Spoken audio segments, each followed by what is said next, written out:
Good morning, magandang tanghali, magandang gabi mga kangkayang ko. Nasaan man kayong lupalop ng mundo, ngayon ay nag-install si Data at saka si Cap ng floor matting coin design kulay black. Ang unit natin mga kangkayan ko ay Toyota Hiace commuter de content o old lock kung tawagin ng mga angkay natin na driver. Ganyan ang proseso mga angkay ko ng pag-install ng floor matting, lalong lalo na mga angkayan ko yung bumibili sa amin sa Shopee, sa Lazada ng matting.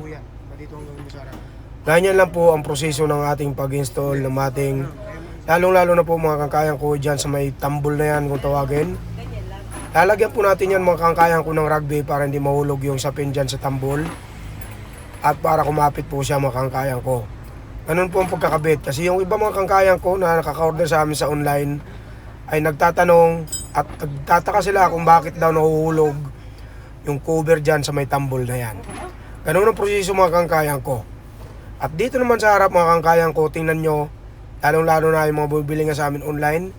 Yan, tingnan nyo kung paano yan ikinakabit yung floor matting natin. Kung paano inilalapat yung mga tagpi-tagpi dyan sa may bandang engine na yan.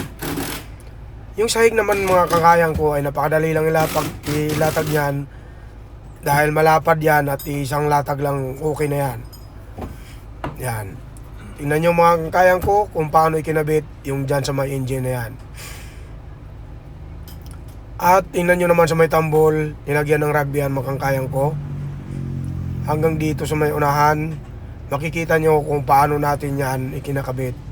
Laruin nyo na kagad mga kangkayang ko, lalong lalo na yung mga bumibili sa amin online. Ayan, kitang kita nyo na yung video kung paano natin yan ikinakabit mga kangkayan, para magkaroon na kayo kagad ng idea mga kangkayang ko. At dito naman sa bandang likod, ganyan mga kangkayang ko, ang gagawin ninyo, bubutasan nyo yung, ibalik nyo na yung mga tornilyo, butasan nyo muna yung matting. Kasi pag di nyo binutasan yung matting mga kangkayan, mahihirapan kayong may balik yung tornilyo. Ito na nga mga kangkayang ko, nailatag na natin yung matting. Tingnan natin dito sa likod mga kangkayan. Ayan, naibalik na rin yung upuan mga kangkayan. Naikabit na rin yung sa may tambol mga kangkayang ko. Ang upuan, last row na lang ang kulang ikabit. Naikabit na yung third row, first row at saka second row mga kangkayan. Ganyan lang kasimple mga kangkayang ko ang pag-install ng matting. Napaka-basic lang yan, napakadali, at napakalinis na tingnan ng kanyang flooring mga kangkayang ko. Talaga naman pag nakamating na ang unit natin ay napakaganda na tingnan mga kangkayang ko.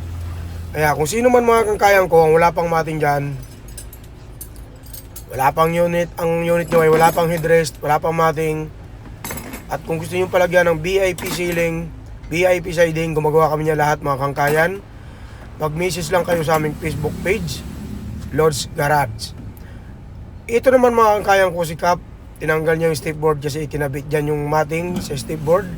Nilalagyan din kasi namin ng matting yung stepboard na yan. Mga kangkayan ko, Luzon, Visayas, Mindanao, nag-shipping kami. Message lang kayo sa aming Facebook page, Lord's Garage. Yun lang muna mga kangkay.